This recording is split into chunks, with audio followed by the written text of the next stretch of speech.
ಕೇಂದ್ರದ ನಾಯಕರು ನಮ್ಮ ಅಭ್ಯರ್ಥಿಗಳನ್ನ ಘೋಷಣೆ ಮಾಡಿದ್ದಾರೆ.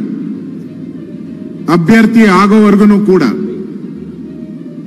ನಾವೆಲ್ಲ ಆಸ್ಪಿರೆಂಟ್ಗಳಾಗಿದ್ದೀರಿ ಕೆಲವರೆಲ್ಲ. ಆದ್ರೆ ಒಂದು ಬಾರಿ ಅಭ್ಯರ್ಥಿ ಘೋಷಣೆ ಆದ ಮೇಲೆ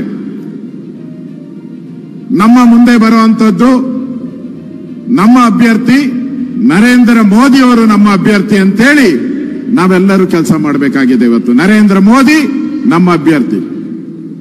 ಆ ರೀತಿಯಾದಂತ ಒಂದು ಕೆಲಸವನ್ನ ಮಾಡಿದಾಗ ನಾವು ಚುನಾವಣೆಯಲ್ಲಿ ಎಲ್ಲ ಸ್ಥಾನಕ್ಕೆ 28 ಸ್ಥಾನ ಗೆಲ್ಲುವಂತದಕ್ಕೆ ಅವಕಾಶ ಆಗುತ್ತೆ.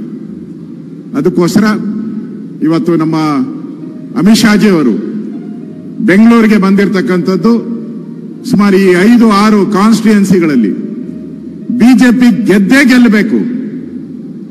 ಈ ಎಲ್ಲ ಕಾನ್ಸ್ಟಿಟ್ಯೂಯೆನ್ಸಿಗಳಲ್ಲೂ ಸುಮಾರು 2-3 ಲಕ್ಷಕ್ಕೂ ಅಧಿಕ ಮತದಿಂದ ಗೆಲ್ಲಬೇಕು ಅನ್ನೋ ಉದ್ದೇಶದಿಂದ ಅಮಿತ್ ಶಾಜಿ ಅವರು ಇಲ್ಲಿಗೆ ಬಂದಿದ್ದಾರೆ. ಅದನ್ನ ನಾವೆಲ್ಲರೂ ಕೂಡ ಅರ್ಥ ಮಾಡ್ಕೊಬೇಕು. ನಮ್ಮ ಮುಂದೆ ಇರತಕ್ಕಂಥದ್ದು ಈ ಭ್ರಷ್ಟ ಕಾಂಗ್ರೆಸ್, ಕರ್ನಾಟಕದಲ್ಲಿರುವಂತಹ ಈ ಭ್ರಷ್ಟ ಕಾಂಗ್ರೆಸ್, ಭ್ರಷ್ಟ ಡಿ.ಕೆ. ಶಿವಕುಮಾರ್, ಭ್ರಷ್ಟ ಸಿದ್ದರಾಮಯ್ಯನವರು.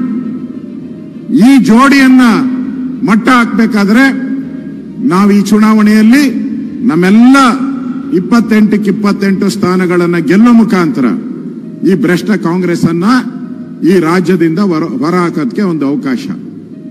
ಕಾಂಗ್ರೆಸ್ ಅವರೇ ಕಳೆದ 10 ತಿಂಗಳಲ್ಲಿ 10 ಭ್ರಷ್ಟಾಚಾರಗಳನ್ನ ಮಾಡಿದ್ದಾರೆ. ಬಂದಂತ 10 ತಿಂಗಳಲ್ಲಿ 10 ಭ್ರಷ್ಟಾಚಾರಗಳನ್ನ ಕಾಂಗ್ರೆಸ್ ಸರ್ಕಾರ ಮಾಡಿದೆ. ಆದ್ರೆ ನಾವು ಅದನ್ನ ಜನಗೆ ಮುಟ್ಟುವಂತ ಪ್ರಯತ್ನವನ್ನ ನಾವು ಮಾಡಬೇಕಾಗಿದೆ.